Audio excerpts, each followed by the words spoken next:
This is a complete thing, and the title is Incarnations of Burned Children. The daddy was around the side of the house hanging a door for the tenant when he heard the child's screams and the mommy's voice gone high between them. He could move fast, and the back porch gave onto the kitchen, and before the screen door had banged shut behind him, the daddy had taken the scene in whole. The overturned pot on the floor tile before the stove, and the burner's blue jet, and the floor's pool of water still steaming as its many arms extended. The toddler in his baggy diaper standing rigid with steam coming off his hair and his chest and shoulders scarlet and his eyes rolled up and mouth open very wide and seeming somehow separate from the sounds that issued. The mommy down on one knee with the dish rag dabbing pointlessly at him and matching the screams with cries of her own, hysterical so she was almost frozen. Her one knee and the bare little soft feet were still in the steaming pool, and the daddy's first act was to take the child under the arms and lift him away from it and take him away to the sink, where he threw out plates and struck the tap to let cold well water run over the boy's feet, while with his cupped hand he gathered and poured or flung more cold water over the head and shoulders and chest, wanting first to see the steam stop coming off him. The mommy over his shoulder invoking God until he sent her for towels and gauze if they had it.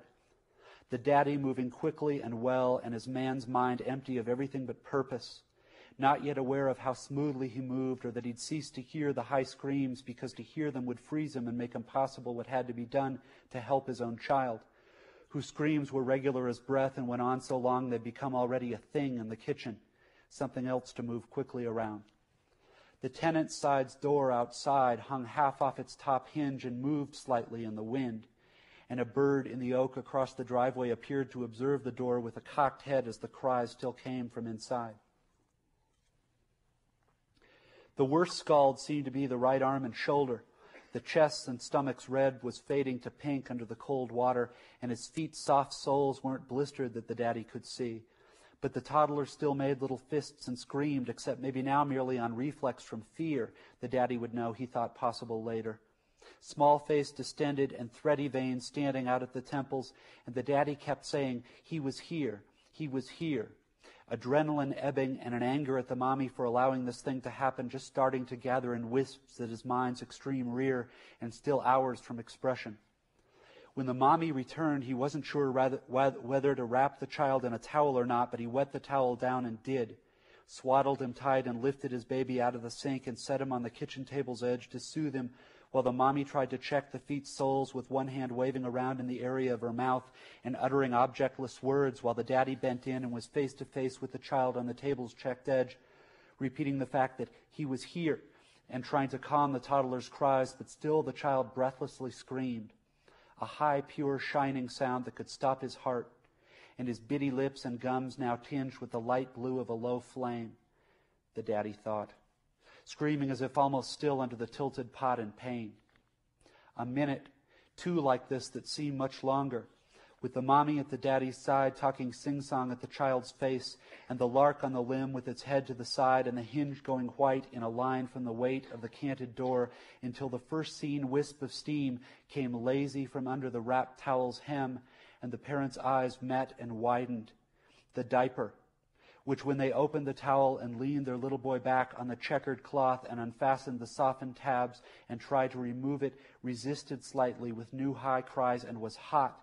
Their baby's diaper burned their hand, and they saw where the real water had fallen and pooled and been burning their baby all this time while he screamed for them to help him, and they hadn't thought. And when they got it off and saw the state of what was there, the mommy said their God's first name and grabbed the table to keep her feet, while the father turned away and threw a haymaker at the air of the kitchen and cursed both himself and the world for not the last time, while the child might now have been sleeping, if not for the rate of his breathing and the tiny stricken motions of his hands in the air above where he lay. Hands the size of a grown man's thumb that had clutched the daddy's own thumb in the crib while he'd watched the daddy's mouth move in song, his head cocked and seeming to see way past him into something his eyes made the daddy lonesome for in a strange, vague way. If you've never wept and want to, have a child. Break your heart inside and something will. A child is the twangy song the daddy hears again as if the lady was almost there with him looking down at what they've done. Though hours later what the daddy most won't forgive is how badly he wanted a cigarette right then, as they diapered the child as best they could in gauze and 2 crossed hand towels, and the daddy lifted him like a newborn with his skull in one palm and ran him out to the hot truck and burned custom rubber all the way to town and the clinic's ER and the tenant's door hanging open like that all day until the hinge gave, but by then it was too late. When it wouldn't stop and they couldn't make it, the child had learned inside to leave himself and watch the whole rest unfold from a point overhead, and whatever was lost never thenceforth mattered.